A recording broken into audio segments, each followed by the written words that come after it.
इस भवतरु का मूल एक जानहु मिथ्या भाव, ताको करि निर्मूल अब करिए मोक्ष उपाव। व्यवहाराभासी ये पूरा 7वां अधिकार 75 पृष्ठों में है। व्यवहाराभासी शुरू होता है 213 पृष्ठ से और 248 पृष्ठ तक चलता है। यानी 75 पृष्ठों में सबसे ज़्यादा बड़ा यदि कोई है तो व्यवहाराभासी है 35 पृष्ठों में, और बाकी 43 पृष्ठों में 40 पृष्ठों में बाकी 3 आभासी हैं। तो जो सबसे बड़ा विषय है वो मेरे पल्ले आया है और हमारे पास आज सहित लगभग 6 घंटे हैं, 6 कालखंड हैं, और इन 6 घंटों में 35 पृष्ठ तो यदि मैं शब्दशः पढ़ूं तो संभव नहीं है। इसलिए जो मेरी महाविद्यालय की स्टाइल है उसी स्टाइल में मैं पूरा व्यवहाराभासी पढ़ूंगा। पढ़ेंगे 35 के 35 पृष्ठ, पूरा विषय आएगा, बस वो आएगा थोड़ी मेरी अपनी स्टाइल में। और वैसे भी इस समय तो आप कब से बैठे हैं? पहले भाई साहब देवेंद्र जी का व्याख्यान हुआ, फिर आपने गुरुदेव का सुना, फिर भाई साहब का सुना, 3 आप सुन चुके हैं, और चौथे आते तक आपकी स्थिति क्या होती है मैं समझ सकता हूँ आपने कभी गन्ने का रस पिया होगा। बाजार में जब गन्ने की दुकान पर जाते हैं तो वो हाथ से जो मशीन से गन्ने का रस निकालता है, तो जब वो पहली बार गन्ना डालता है फ्रेश तो उसकी मेहनत कम लगती है और रस ज़्यादा निकलता है। जब दूसरी बार उसे डाला जाए मेहनत ज़्यादा लगती है, रस थोड़ा कम निकलता है, और जब वो 3-4 बार निकल जाता है फिर तो मुन्ना भाई ये हालत होती है कि उसकी मेहनत इतनी लगती है और रस जरा सा निकलता है समझ में आया ना अब 11:15 बजे तक आते आते हम सब की भी स्थिति लगभग इसी तरह की हो जाती है। और फिर जब उसमें कुछ नहीं बचता गन्ने में तो फिर उसमें वो नींबू फंसाते हैं, पुदीना फंसाते हैं समझ में आया?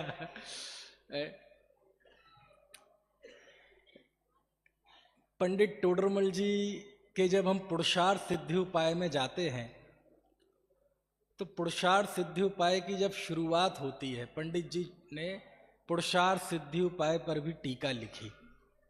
जैसे मोक्ष मार्ग प्रकाशक अपूर्ण है वो भी अपूर्ण है, तो उसकी शुरुआत में ही पंडित टोडरमल जी ने एक छंद लिखा, एक मनहरण 31 लिखा सवैया, जिसमें तीनों आभासियों को 2-2 लाइन में बताया है। और प्रश्न ये है कि निश्चय को माने सो निश्चयाभासी, व्यवहार को माने सो व्यवहाराभासी, दोनों को माने सो भयाभासी, फिर सम्यक ज्ञान क्या है तो वो भी बताया। तो वो छंद निकाल रखा है क्या? देखो कितना बढ़िया छंद, पढ़ना जरा एक बार। को नर निश्चय से आत्मा को शुद्ध जान,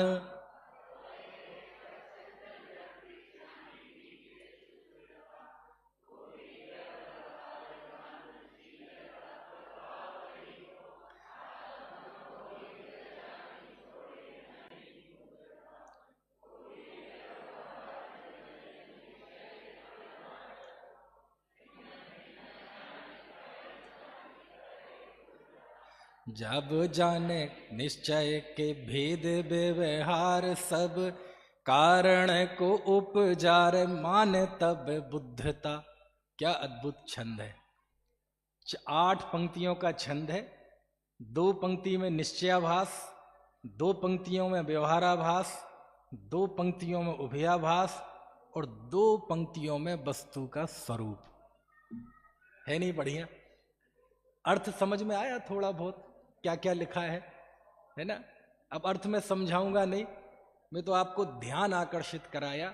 ये छंद भी याद करने जैसा है।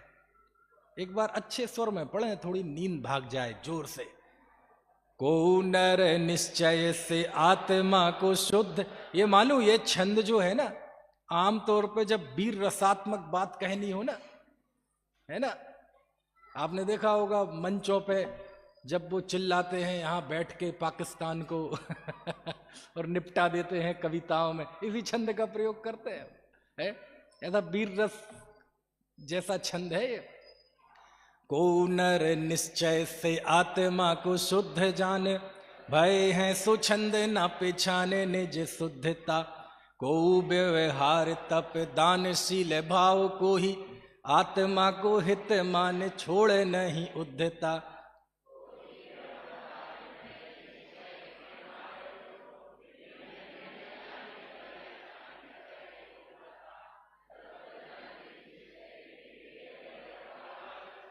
कारण को उपचार माने तब बुद्धता। एक एक शब्द का अर्थ नहीं बताऊंगा, मुझे तो पता नहीं कहाँ से याद आ गया, तो मैंने इनको भी कहा आयुष्मान को कि भाई स्क्रीन पे पढ़वा देना छंद। बहुत कम ऐसे छंद होते हैं कि कितना बड़ा संसार इस एक छंद में रख दिया। लगभग ये 70-75 पृष्ठ तो उड़ेल दिए ना एक छंद में। चलो, हमें बात करनी है व्यवहाराभासी की, और व्यवहाराभासी शुरू होता है पृष्ठ नंबर 213 पर। जैसे निश्चयाभासी व्यवहार को उड़ाता था, ये व्यवहाराभासी इसी तरह निश्चय को उड़ाता है। निश्चयाभासी जो बर्ताव व्यवहार के साथ करता था, ये व्यवहाराभासी वही बर्ताव निश्चय के साथ करता है, और जो व्यवहार है उसी को परमार्थ मानकर सेवन करता है। चूंकि शास्त्रों में व्यवहार का उपदेश दुर्ध्यान से बचने के लिए है। काय के लिए है? दुर्ध्यान से बचने के लिए। ज्ञानी धर्मात्मा जीव भी पूजा करते हैं, भक्ति करते हैं, व्रत लेते हैं, तप करते हैं, ताकि दुर्ध्यान से बचें और हमारा परिणाम इतना पवित्र रहे कि उसमें शुद्धात्मा का चिंतन मनन सामायिक हो सके। और ये भी बहुत सहज होता है। और इस बात को बताने के लिए मुझे लगता है इस पंचम काल में गुरुदेव ने जिस भाषा का इस्तेमाल किया वो सर्वश्रेष्ठ भाषा थी। कौन सी? कि ज्ञानी को भी पूजा भक्ति का भाव आए बिना रहता नहीं। आता है ऐसा कह के व्यवहार की स्थापना कर दी, लेकिन आए बिना रहता नहीं है ऐसा कह के उन्होंने कर्तापन को भी उड़ा दिया। समझ में आया? बहुत अद्भुत है ये भाषा। ये भाषा डेवलप करने जैसी है। समझ में आया? लेकिन जब इस वस्तु स्थिति को कोई नहीं समझता है तो वह व्यवहार को ही परमार्थ मान लेता है, उसी में ही संतुष्ट हो जाता है। थोड़ा ब्रशशील संयम त्याग वगैरह किए तो अंदर में जो संतुष्टि का भाव आया, उसमें जो हमारा अभिप्राय है उसका नाम व्यवहाराभास। और ऐसे 4 प्रकार के व्यवहाराभासियों को पंडित जी ने समझाया है। कितने प्रकार के? 4 प्रकार के। बस हमें आगे 5-6 घंटों में, आज नहीं सब मिला के, इन 4 प्रकार के व्यवहाराभासियों को समझना है। अब 4 प्रकार के व्यवहाराभासी कौन है? थोड़ा पहले आप पहले 2 मिनट थोड़ा इनके नाम जाने, फिर थोड़ा स्वरूप जानेंगे। सबसे पहला है, अगले ही पेज पर है, 214 पेज पर, कुल अपेक्षा धर्म धारक व्यवहाराभासी। पंडित टोडरमल जी ने ऐसे इस तरह से बांट के एक एक का कथन किया हो ऐसा नहीं है। ये हेडिंग तो संपादक की दी हुई है, लेकिन क्यों दी हुई है? क्योंकि सेपरेट ये 4 मिथ्या दृष्टि हैं और उनका वर्णन है, इसलिए वो हेडिंग्स जो हैं वो सार्थक है। पहला, कुल अपेक्षा धर्म धारक व्यवहाराभासी। दूसरा, परीक्षा रहित आज्ञानुसारी धर्म धारक व्यवहाराभासी। तीसरा, सांसारिक प्रयोजनार्थ धर्म धारक व्यवहाराभासी। और चौथा, धर्म बुद्धि से धर्म धारक व्यवहाराभासी। कितने? 4। पहला बोल के बताइए, मैं बोलता हूं आप दोहराइएगा। कुल अपेक्षा धर्म धारक व्यवहारा भासी। बोलिए। दूसरा, परीक्षा रहित आज्ञानुसारी धर्म धारक व्यवहारा भासी। तीसरा, सांसारिक प्रयोजनार्थ धर्म धारक व्यवहारा भासी। और चौथा, धर्म बुद्धि से धर्म धारक व्यवहारा भासी। ये चारों उत्तरोत्तर सूक्ष्म है, और आखिरी वाले का वर्णन करेंगे तो पैर के नीचे से जमीन खिसक सकती है, लेकिन वहां तक पहुंचने में थोड़ा वक्त लगेगा। इन चारों में सबसे पहला है कुल अपेक्षा धर्म धारक व्यवहारा भासी। क्या अर्थ है इसका? चूंकि जिनवाणी में कथन बहुत आते हैं, कोई जीव ऐसा है जो धर्म का पालन करता है, कुलाचार का पालन करता है। चूंकि जैन, हमने भजन भी सुन रखे हैं, है ना, वीर प्रभु कहे गए सभी से, जैनी वह कहलाएगा, दिन में भोजन छान के पानी नित्य जिनालय जाएगा। ये हमारा कुलाचार है। ऐसी व्याख्याएं भी हम पढ़ते हैं, सुनते हैं कि जैन के ऊपर जो 2 मात्राएं लगी हैं, यदि 2 मात्राएं हटा दो तो क्या बन जाएगा? जन। और वो 2 मात्राएं काय की हैं? एक रात्रि भोजन त्याग की और एक छने हुए पानी पीने की। ये हमारा कुलाचार है। और इस कुलाचार का जो ग्लैमर है जैनियों का, वो इतना अधिक है कि आप विश्व में कहीं चले जाएं, यदि आपका दिन में टिफिन खुल जाएगा तो वो आंख बंद के कहे कर देगा, आर यू जैन? और ये जैनियों का ग्लैमर है कि आप फ्लाइट में भी जाएंगे तो आपको जैन आहार मिलेगा, जैन फूड मिलेगा। देखा है आपने? नहीं देखा? वहां कोई हिंदू फूड नहीं होगा, कोई मुस्लिम फूड नहीं होगा, कोई सिख फूड नहीं होगा, लेकिन दुनिया में 0.5% से भी कम जिनका शेयर है जनसंख्या में, इतनी हैसियत वाले लोगों का ग्लैमर देखो आप कि। और कमाल की बात तो यह है, डोमेस्टिक फ्लाइट में फिर भी नहीं मिलेगा, लेकिन इंटरनेशनल फ्लाइट में आप कहेंगे मैं जैन फूड चाहिए तो वो मिलेगा। समझ में आया? क्यों? ये हमारा कुलाचार है। किसका है? ये हमारा कुलाचार है। तो अच्छा है, प्रशंसनीय है, लेकिन अभी जैसा भाई साहब ने बताया, ये तीनों मिथ्यात्व, निश्चयाभास, व्यवहाराभास, उभयाभास, ये क्रिया के भेद नहीं है, ये अभिप्राय के भेद हैं, ये मान्यता के भेद हैं। प्रश्न ये है, वो सब करते समय हमारा माइंड सेट क्या है, हम क्या मानते हैं, हम उस समय महसूस क्या करते हैं। तो कोई यदि इस आचरण का पालन करता है और उससे पूछा जाए तुम क्यों करते हो, तो बोले ये तो हमारा कुलाचरण है, हम तो जैन कुल में पैदा हुए हैं, हमारे दादा परदादा, हमारे पुश्तैन 7 पुश्तों में कभी ना मांस का सेवन हुआ, ना शराब का सेवन हुआ, ना घर में कभी जमीकंद आया। रोज सुबह सब मंदिर जाते हैं, पूजन करते हैं, प्रक्षाल करते हैं, वाचना करते हैं। ये तो हमारा कुल धर्म है भैया। समझ में आया ना? तो वो इसका पालन करता है इस कारण से कि ये मेरा कुल धर्म है। और जब कुल से पालन करता है तो पंडित जी उसका नाम देते हैं कुल अपेक्षा धर्म धारक व्यवहारा भासी मिथ्या दृष्टि। कुछ बात समझ में आ रही कि नहीं? अब मैं बार बार कहता हूं आपसे कि 7वें अध्याय में इन तीनों की जितनी भूलों का वर्णन है, इन भूलों का पोषण उसने जिनवाणी पढ़कर किया है। क्यों? तो क्या जिनवाणी में कुल की बात भी आती है क्या? हाँ आती है ना। क्या करें, जिनवाणी मां तो नब्ज देखकर चिकित्सा करती है। हमारे जिनागम में हमारे आचार्यों ने कभी किसी को कम नहीं आंका, किसी को अंडर एस्टिमेट नहीं किया। जो जीव जहां जिस स्थिति में है उसमें भी उसके उत्थान की संभावनाएं देखी है। यहां किसी का तिरस्कार नहीं है। सबसे पहले उपदेश दिया जाएगा तो किसका? तुम मुनि बनो। मुनि नहीं बन सकते, प्रतिमाएं लो। प्रतिमा नहीं कर सकते, अणुव्रत धारण करो। अणुव्रत धारण नहीं कर सकते, अरे अष्टमूल गुणों का पालन करो, ये भी नहीं कर सकते। तो भगवान आचार्य भगवान के सामने कोई चांडाल आया, उससे कहा तुम ऐसा करो, कौवे का मांस छोड़ सकते हो? बोले हाँ महाराज छोड़ सकते हैं। जीवन पर मृत्यु की कीमत पर भी कौवे का मांस त्याग कर सकते हो? हाँ कर सकते हैं। जाओ बेटे, तुम्हारा अविनाशी कल्याण होगा। कोई शिकारी आया, शिकार करना छोड़ दो, भगवान ये तो हमारी आजीविका है, ऐसे एकदम कैसे छोड़ दें? ऐसा करो, पहला जो शिकारी तुम्हें मिले उसको छोड़ देना। इतना भी नियम मौत की कीमत तक कर सकते हो? बोले हाँ कर सकते हैं।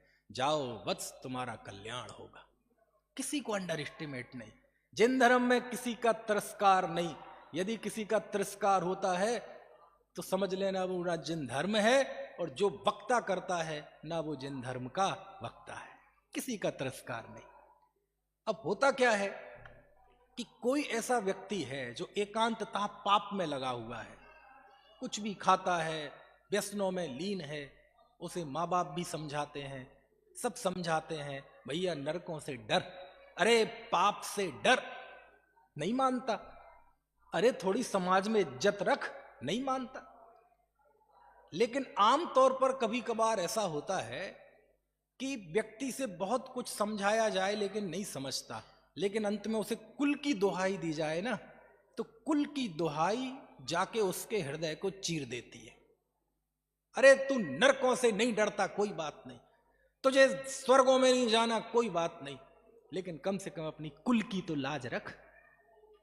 तू पता है तुम्हारा कुल कौन सा है? तुम्हारे कुल में बड़े बड़े आचार्य हुए हैं, मुनि हुए हैं, ऐलक हुए हैं, छुल्लक हुए हैं। अरे उस कुल की लाज रख भैया, ये उस कुल की बात चल रही है। समझ में आए ना कि जहांगीर के समय पे ऐसे उल्लेख हैं कि किसी न्यायालय में कोई सुनवाई होते हुए यदि किसी जैन व्यक्ति ने कोई गवाही दे दी तो फिर केस वहीं खत्म हो जाता था, क्योंकि दुनिया को पता था कि सूरज चांद सब खत्म हो जाए लेकिन ये व्यक्ति झूठ नहीं बोल सकता। अरे तुम ऐसे जैन कुल में पैदा हुए हो, तीर्थंकरों के कुल में पैदा हुए हो, और तुम मांस खाते हो। अरे ये तो दीवान अमरचंद का कुल है, जिनने जान की कीमत पे भी पिंजड़े में अंदर जाके शेर को भी जलेबियां खिलाई थी। कम से कम इस कुल की तो लाज रखो। तो जिन वाणी कभी कभी इस तरह के पात्रों को कुल की तरफ से भी बात करती है, समझ में आए ना। और जब कुल की बात की तो उसने वो हिंसा करना, शिकार करना, मांस खाना, शराब पीना छोड़ दिया और कुलाचार का पालन करने लगा। अच्छा हुआ कि बुरा हुआ? अच्छा हुआ।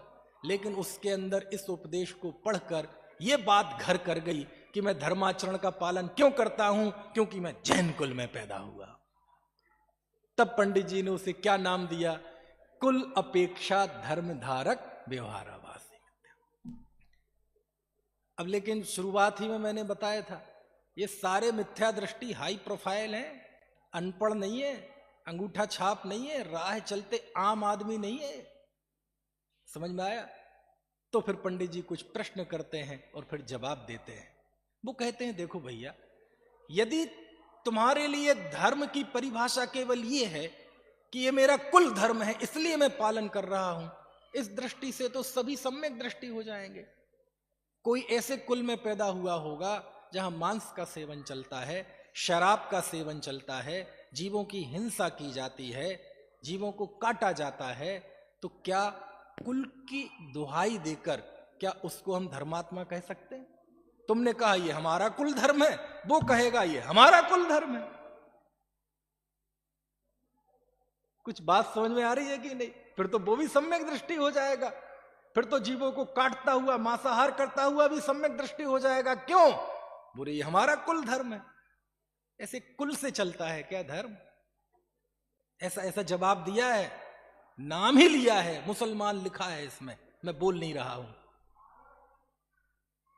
समझ में? देखो आपके सामने दिख रहा होगा, दिख रहा है, हाँ ऐसा लिखा पंडित जी ने। और फिर एक और बात कही, दूसरी बात पंडित जी ने कही, एक बात बता भाई, कोई चोर है, इसी में है, मैं अपनी ओर से नहीं बोल रहा हूं। किसी ने चोरी की, अपराध किया, और उसे पकड़ के पुलिस में ले आया जाए, जज के सामने खड़ा कर दिया जाए, और वह वहां तर्क दे कि साहब हमारी गलती नहीं है। बोले क्यों? हम तो खानदानी चोर हैं, हम तो खानदानी फ्रॉड हैं, हमारे पिता चोरी करते थे, पिताजी के पिताजी चोरी करते थे, और अपने वह पूर्वजों की चोरी के किस्से सुनाए और कहे इसलिए हमारी क्या गलती है। बोलो वो जज छोड़ देगा? हम मनुष्यों के द्वारा बनाए हुए छोटे से कानून में उसको माफी नहीं है, तो कुदरत में उसे कैसे माफी मिल जाएगी? कर्म कैसे छोड़ देगा? धर्म कैसे छोड़ देगा? समझ में आती है बात की नहीं? बोले नहीं, क्या लोक में कुल परंपरा से न्याय हो सकता है क्या? फिर एक बात और लिखते हैं पंडित जी, ये थोड़ी सी थप्पड़ मारने जैसी बात है। कैसी? अच्छा, कुल धर्म का पालन करते हो, एक बात तो बताओ जरा, पिताजी गरीब थे कि अमीर? बोले साहब बहुत गरीब थे। तुम क्या हो? बंगले में रहते हैं। कभी इस बात पे विचार किया कि पिताजी यदि लालटेन के उजेले में रहते थे तो हम भी लालटेन के उजेले में रहेंगे? हमारे दादा परदादा बैलगाड़ियों से चलते थे, हम भी बैलगाड़ी से चलेंगे। फिर ये मर्सिडीज किसकी है?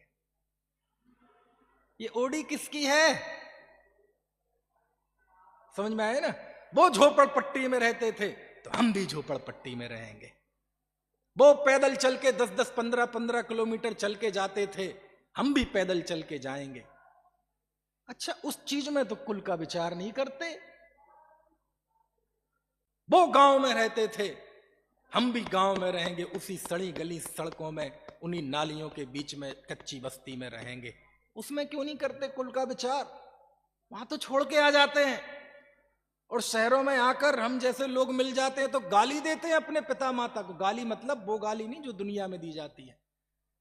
कभी कभार हम जाते हैं किसी के यहाँ बाहर, कम ही जाना हो पाता है, सामूहिक प्रोग्राम में ही जा पाता हूं, तो लोग घर में भोजन करने के लिए ले जाएंगे। फिर पंडित जी आओ जरा, फिर फैक्ट्री दिखाएंगे, अपना वैभव दिखाते हैं। अब हम भी फंस जाते हैं, देख लेते हैं, क्या करें? समझ में आया? और बताएंगे जी हमारे पिताजी तो जी कुछ नहीं, बस एक कच्चे मकान में, किराए के मकान में हमको छोड़ के चले गए थे, ये सब हमने किया है। इसका नाम है पिता को गाली देना। मतलब पिताजी ने कुछ नहीं किया, जो कुछ किया हमने किया। अरे समझ में आया? ऐसे ऐसे दिखाते हैं। क्या क्या करोगे?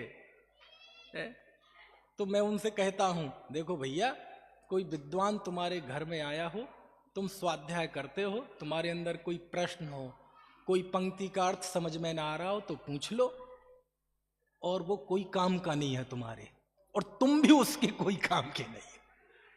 हमारे बीच में जो संसार का सबसे पवित्र रिश्ता है साधर्मी का, वो ही रहने दो। समझ में आया? वहां क्यों कुल का विचार नहीं करते कि नहीं पिताजी गरीब हैं तो हम भी गरीब रहेंगे? लेकिन पता नहीं, ये धर्म का क्षेत्र ही ऐसा है कि सब मनमानी, सब मनमानी, सब मनमानी है। और फिर जब हम जाते हैं रत्नकर्ण श्रापकाचार श्लोक नंबर 28, कलिकाल सर्वज्ञ आचार्य समंत भद्र स्वामी, तब वो ये कहते हैं, सम्यक दर्शन से सहित यदि कोई चांडाल भी हो, आहा, कौन कौन कौन? सम्यक दर्शन से सहित यदि कोई चांडाल भी हो, तब भी गणधर देव उसे देव कह के पुकारते हैं। क्या कह के पुकारते हैं? देव कह के पुकारते हैं। कौन? जैन धर्म में कुल जाति आति कुछ नहीं है। जैन धर्म में केवल 5 जातियां हैं, 1 इंद्रिय, 2 इंद्रिय, 3 इंद्रिय, 4 इंद्रिय, 5 इंद्रिय। और इस हिसाब से कुत्ता बिल्ली गाय भैंस भी हमारी जाति के हैं, क्योंकि वो भी पंचेंद्रिय, हम भी पंचेंद्रिय। कर लो, छोटे बड़े की भावना करनी हो तो कितनी करोगे? दर्शन पहाड़ में जाओ आप, गाथा नंबर 27, क्या दर्शन है! मालूम क्या लिखते हैं आचार्य? देह की वंदना नहीं होती, कुल की वंदना नहीं होती है। बढ़िया है, हिंदी अनुवाद भी हो उसका। ना वंदना हो देह की, ही क्या है, ही नाचा, कुल की वंदना नहीं होती। ये 2000 साल पहले उस दौर में कुंद कुंद देव कह रहे हैं जहां दुनिया में यह माना जाता था कि यदि कोई हरिजन है, यदि कोई शूद्र है, तो उसे धर्म का अधिकार ही नहीं है, उसे वेद पढ़ने का अधिकार नहीं है। और यदि किसी हरिजन के कान में एक बार वेद की ऋचाएं पड़ गईं तो लोगों ने उसको पकड़ के उसके कान में पारा डाल दिया। तेरी हिम्मत कैसे हुई? क्योंकि वो बगल से निकल रहा था, वहां चल रहा था वेद ऋचाओं का पाठ, उसके कान में पड़ गई। जहां जिस दुनिया में, जिस भारतीय संस्कृति में एक बिल्कुल वो व्यक्ति जिसे छूने लायक नहीं समझा, जिसके लिए कहा गया कि यदि इसकी छाया भी पड़ जाए तो नहाना चाहिए ब्राह्मण को, जहां कुत्ता, गाय, भैंस ये अछूत नहीं है, लेकिन इंसान छूत है। समझ में आया ना? उस भारत भूमि के बीच में कुंद कुंद देव ये कह रहे हैं कि कुल की पूजा नहीं होती, जाति की पूजा नहीं होती। यदि सम्यक के साथ चांडाल भी है, चांडाल देखो तो शेड्यूल कास्ट, तब भी वो क्या है, गणधर भगवान कहते हैं कि ये देव है। समझ में आया? ऐसा, इसलिए कुल की बात यहां नहीं चलती। जैन धर्म, गुरुदेव कहते थे आ कोई बाड़ो न थी आ कोई पंथ न थी। समझ में आया? और हमारे यहां तो कुल और जाति को तो अहंकार में लिया है। काय में लिया है? 8 प्रकार के मद में कुल मद, जाति मद, ये तो मद में लिया है, और तुम इसे धर्म मानकर कर रहे हो। नहीं नहीं, गुरुदेव के साथ भी तो ऐसा ही हुआ था।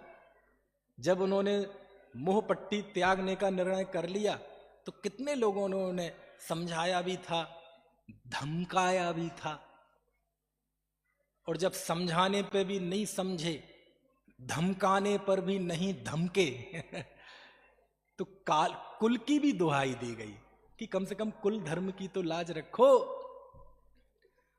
बोली दुनिया अरे अरे रे, मात पिता का धर्म ना छोड़ो, जिसमें तुमने जन्म लिया है उस पथ से अब मुंह मत मोड़ो। हरी भरी सी कीर्ति लता है दिग दिगंत में व्याप्त तुम्हारी, यह लो लो सिंहासन, लेकिन रखो लाज हमारी। अरे तुम्हारे इस निश्चय से भूतल पर भूचाल मचारे, पाखंडों के महल ढहाता, लोरों को तूफान चला रे कुल की दुहाई देगे, कम से कम माता पिता का धर्म तो मत छोड़ो। अंत में तो बात ये आ गई, तुम भीतर से दिगंबर ही रहो, बस मुंह पट्टी मत छोड़ो। तुम दिगंबरों के शास्त्र पढ़ो, उन्हीं पे प्रवचन करो, सामने वाले भी सब समझौता करने के लिए तैयार हो गए, बस ये मुंह पट्टी मत छोड़ो। समझ में आया? गुरुदेव ने क्या कहा? उत्तर मिला, धर्म शिशु मां के अंचल में नहीं पलता है, और पिता की परंपरा से बंधकर धर्म नहीं चलता है। ये बाबू योगल जी की पंक्तियां हैं, और वो क्या करें, आई जाती हैं मुंह पे। कल वो आ गई थी, ओ चिन्मय विस्मय होता है। देखना यूट्यूब पे जाना, ओ चिन्मय नाम से, बहुत अच्छी कविता है। ऐसे ये भी है, लोरों को तूफान चला रे। क्या लिखा? उत्तर मिला, धर्म शिशु, आहा, धर्म रूपी बालक मां के अंचल में नहीं पलता।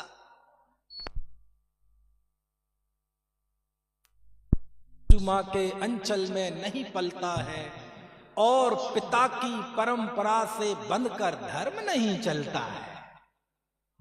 तो फिर क्या है? अरे लोक की सीमाओं को छोड़ धर्म का स्यंदन चलता। स्यंदन मतलब रथ। ये धर्म का रथ तो लोक की मर्यादाओं को तोड़ के आगे चलता है। यहाँ कोई जाति नहीं, कोई कुल नहीं, कोई रूप नहीं, कोई रंग नहीं, कोई भाषा नहीं, कोई गुजराती नहीं, कोई मराठी नहीं, कोई हिंदी नहीं। समझ में आया? कोई खंडेलवाल नहीं, कोई पोरवाल नहीं, कोई लमेचू नहीं, कोई खरौआ नहीं, कोई गोला पूरब नहीं, कोई परवार नहीं, कोई ओसवाल नहीं, कोई दशा नहीं, कोई बीसा नहीं। हाय, जिन धर्म हृदय में आते ही ये तुच्छताएं, ये क्षुद्रताएं तो गेट पे ही खत्म हो जानी चाहिए। समझ में आया? यहां कह रहे सम्यक तो सहित चांडाल भी देव है, और यहां जीव अभी इन्हीं में अटका हुआ है। समझ में आया ना? अरे लोक की सीमाओं को छोड़ धर्म का स्यंदन चलता, ज्ञान चेतना के अंचल में। धर्म कहां होता है? ज्ञान चेतना में। ज्ञान चेतना के अंचल में प्यारा धर्म निरंतर पलता।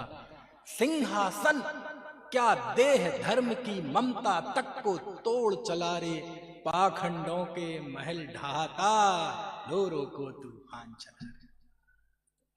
समझ में आया?